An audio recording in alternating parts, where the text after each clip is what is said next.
All right, everyone, get ready, because today we are taking a deep dive into weight loss. Ooh, weight loss, huh? Yeah, we got a ton of requests from listeners to unpack the helpful guidelines for successful weight loss from UC Davis Medical Center. Ah, yeah, makes sense. I mean, it's a pretty popular topic. For sure, And there's a lot of information out there.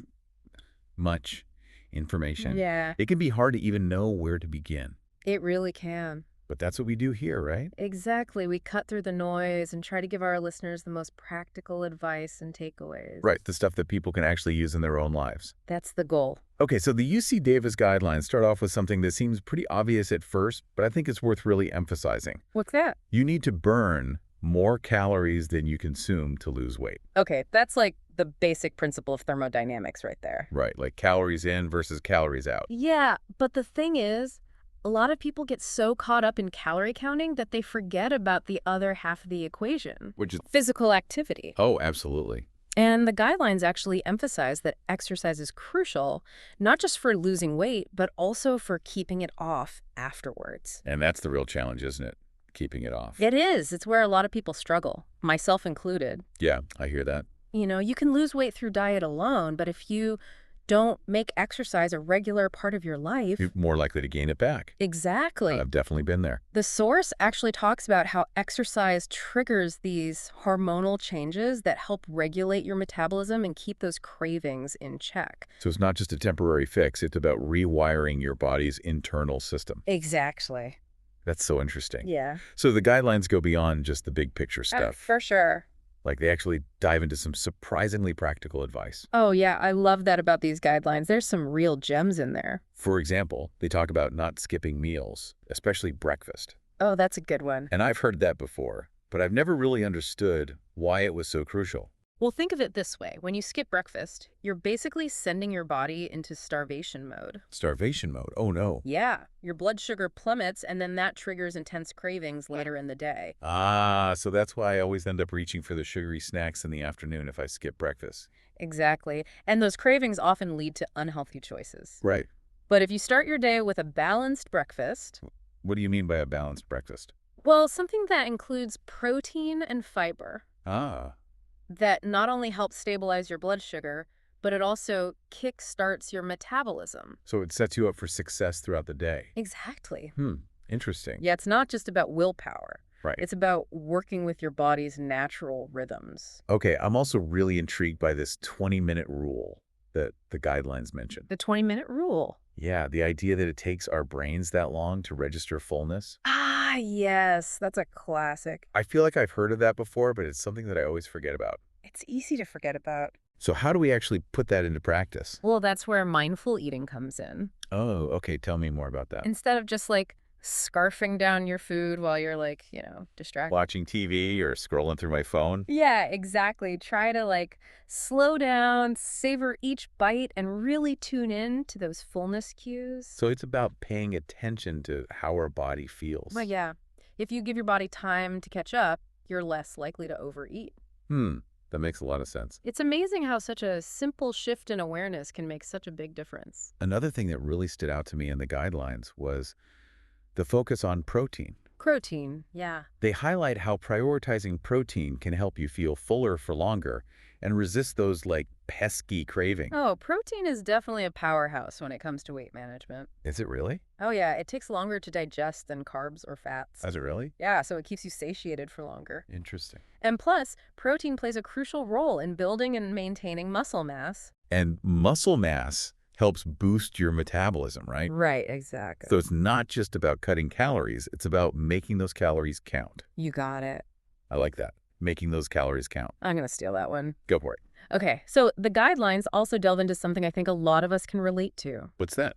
The impact of our environment on our eating habits. Oh, yes, 100%. Like, they suggest creating a dedicated eating space, minimizing distractions like TV, and being mindful of those trigger foods that tend to derail our best intentions. Okay, I have so many trigger foods, it's not even funny. Yeah, we all have those problem foods, as they call them in the source. I know for me, if there's a bag of chips within reach, Game over. it's gone. Yeah. So how do we deal with those problem foods? Well, the key is to become aware of your personal triggers and create an environment that supports healthy choices. So out of sight, out of mind. Exactly. Okay, so we've established that calorie control is fundamental, Right.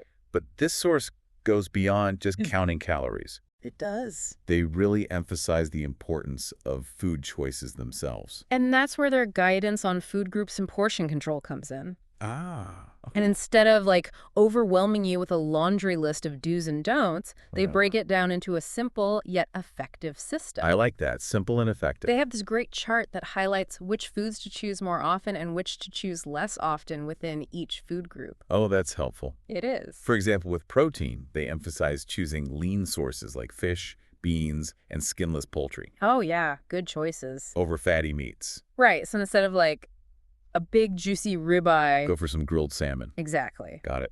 Or maybe some lentil soup. Ooh, lentil soup. That sounds good. Right. I also love the visualizations they offer to help with portion control. Oh, the visualizations are great. I love the idea of comparing a serving of meat to a deck of cards That's a good one. or a piece of fruit to a tennis ball. It just makes it so much easier to grasp.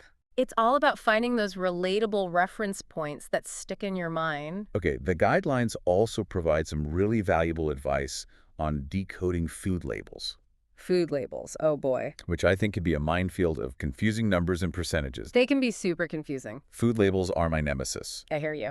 I swear they're designed to be deciphered only by scientists. Right. So what should we be paying attention to on those labels to make smarter choices? Well, they highlight a few key things. Okay, First, be aware of the serving size serving size. and how many servings are actually in the package. Oh, that's a good point. Don't fall into the trap of assuming the entire container is one serving. Right, because it rarely is. It rarely is. Okay. Then focus on the percentages of daily values, or perceive. Percentages of daily values. They have this handy 520 rule. The 520 rule. Okay, tell me more. 5% or less of a nutrient is considered low, 20% or more is considered high. Okay, so for things like saturated fat, sodium, and added sugars. Aim for the lower end of the spectrum. Okay, got it. For fiber, vitamins, and minerals, you want to be closer to that 20%. So it's not just about calories, it's about understanding the nutritional breakdown of what we're putting into our bodies. You got it. And speaking of nourishment, the source really drives home the importance of choosing foods that are high in fiber, vitamins, and minerals for overall health, not just weight loss. It's about shifting from a restrictive mindset to one of abundance. I like that. Instead of focusing on what you're giving up, Right. think about all the delicious and nutritious foods you can enjoy. It's about nourishing your body, not depriving it. Exactly. And of course, we can't forget about the other half of the equation, physical activity. Right, we've talked about the benefits of exercise for both weight loss and maintenance. Right. But this source goes a step further and provides some great tips for making physical activity a habit. And one of the most important things they emphasize is finding activities you genuinely enjoy. That seems obvious, but it's so crucial for long-term success. Because if you dread your workouts. You're less likely to stick with them. Exactly. So whether it's dancing, hiking, swimming, or simply taking a brisk walk in nature, Right. find what moves you and makes you feel good.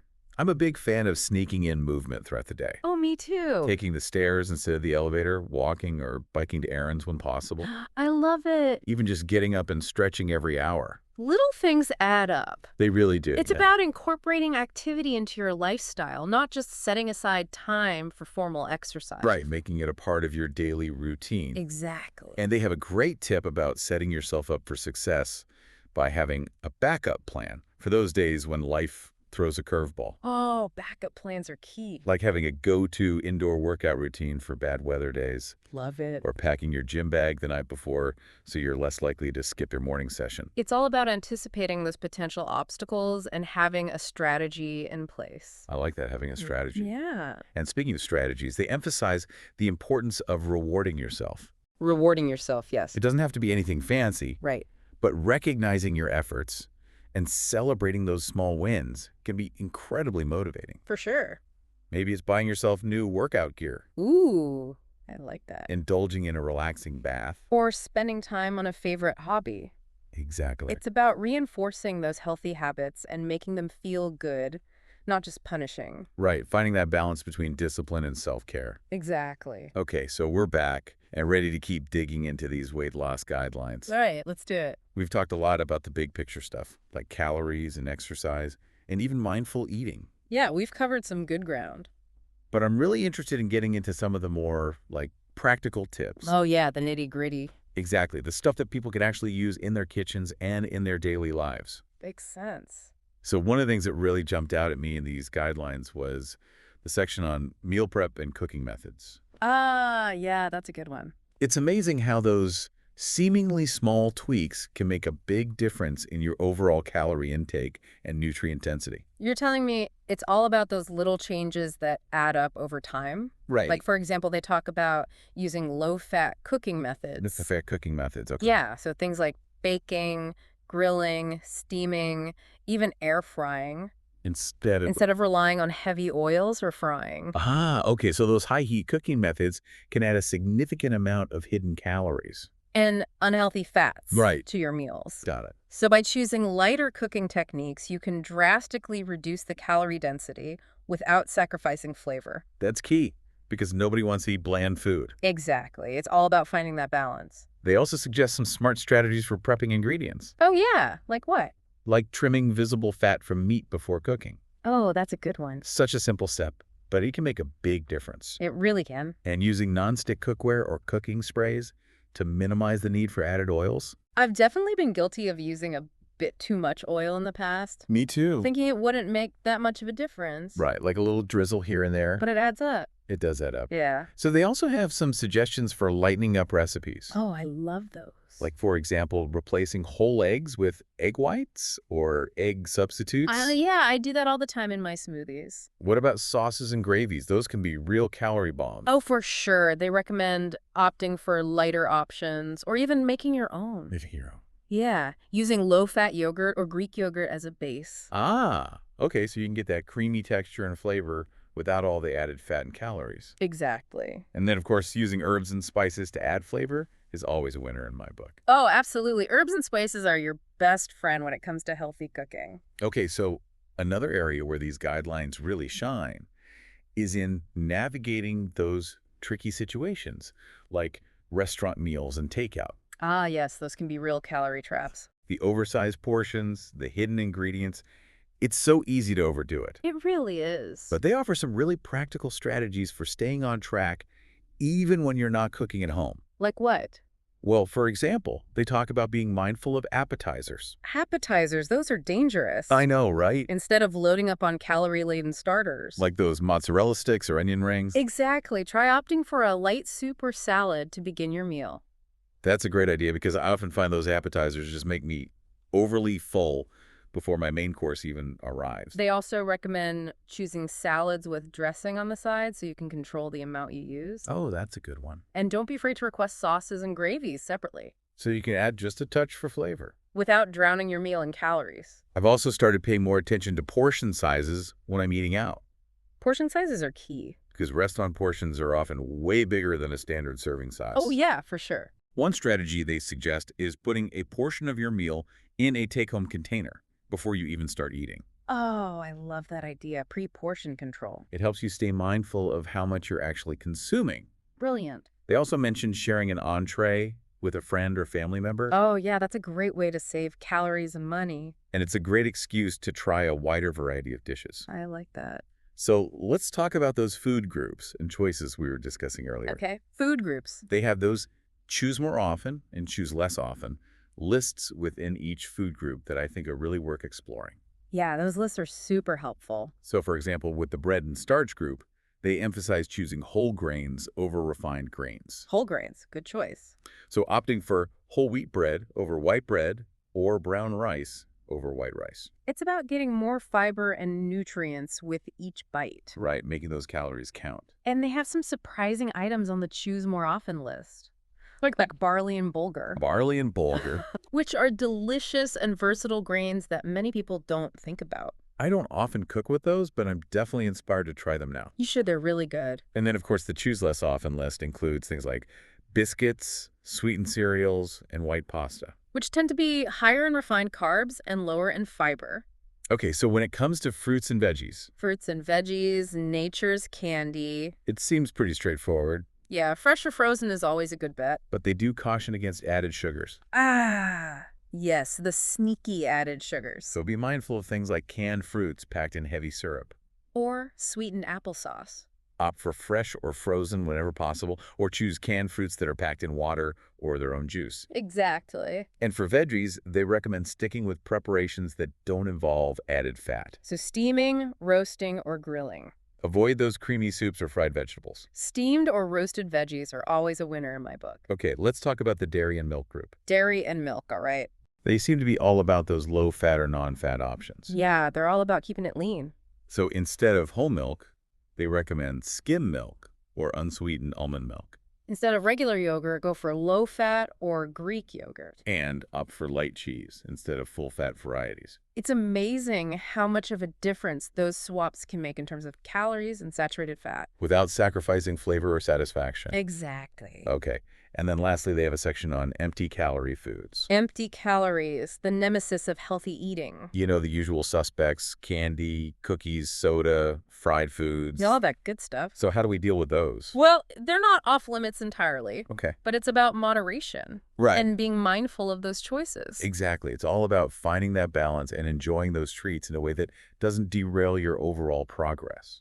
And remember, they also have a list of free foods, Free foods. Tell me more. which are items that contain 20 calories or less per serving. So these are great for snacking or adding flavor to your meals without a lot of added calories. Exactly. Like what? Give us some examples. Things like broth, spices, vinegar, sugar-free gelatin, Okay. and most non-starchy vegetables. So those are great options for adding flavor and bulk to your meals without going overboard on calories. For sure. Okay, so we've covered a lot of ground here. Food choices, portion sizes, cooking tips, restaurant strategies. Even those sneaky, empty-calorie foods, But what ties it all together is that foundational principle we talked about earlier, which is balancing calories in versus calories out.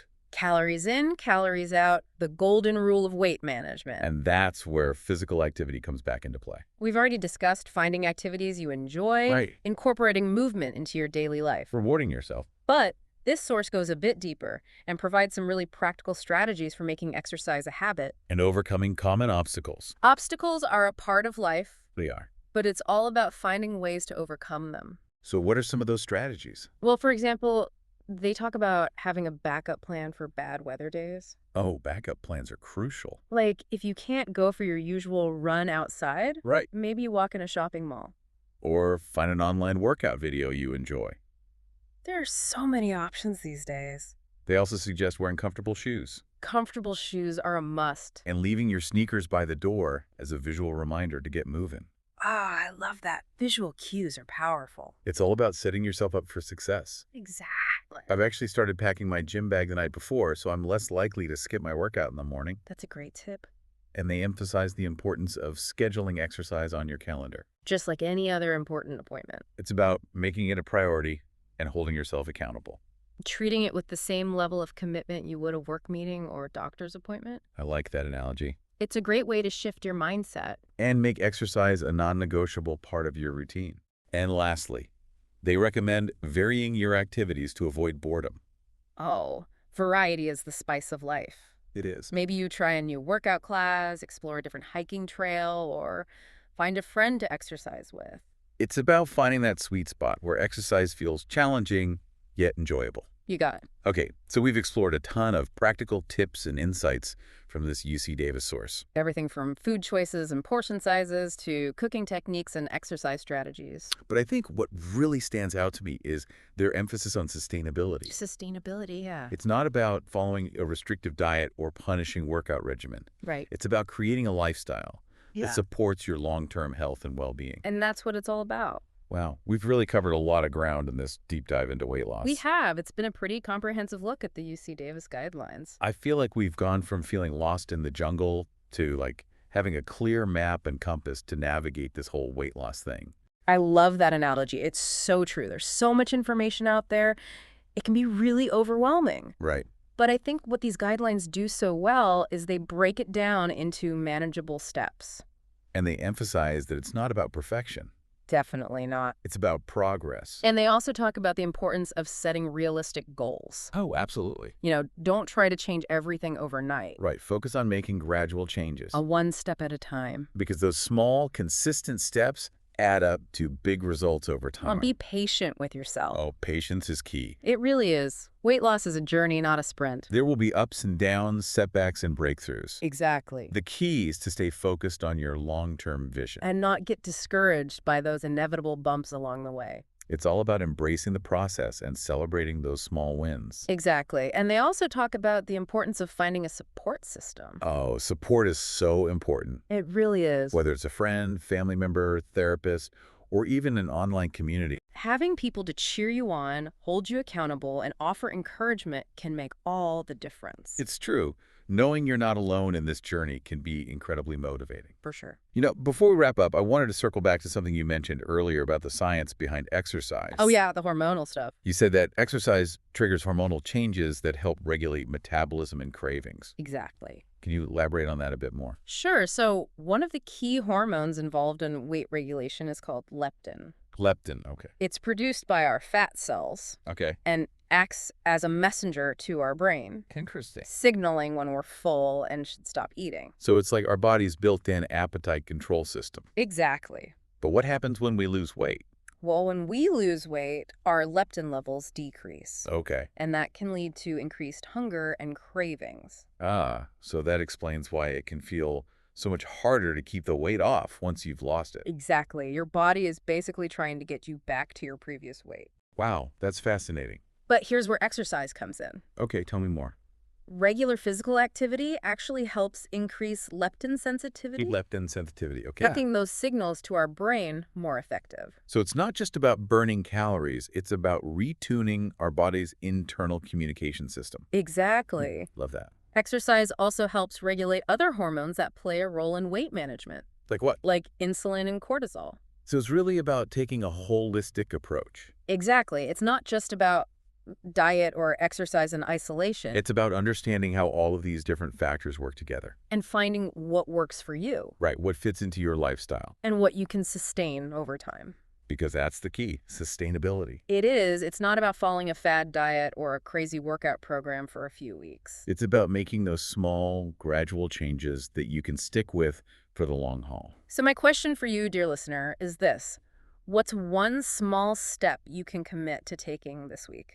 It could be anything from swapping out sugary drinks for water to adding an extra serving of vegetables to your dinner plate. Or maybe incorporating a 15-minute walk into your daily routine. Or perhaps it's trying a new workout class or finding a buddy to join you on your fitness journey. The possibilities are endless. What matters is that you choose something that feels manageable and achievable. And remember, progress over perfection.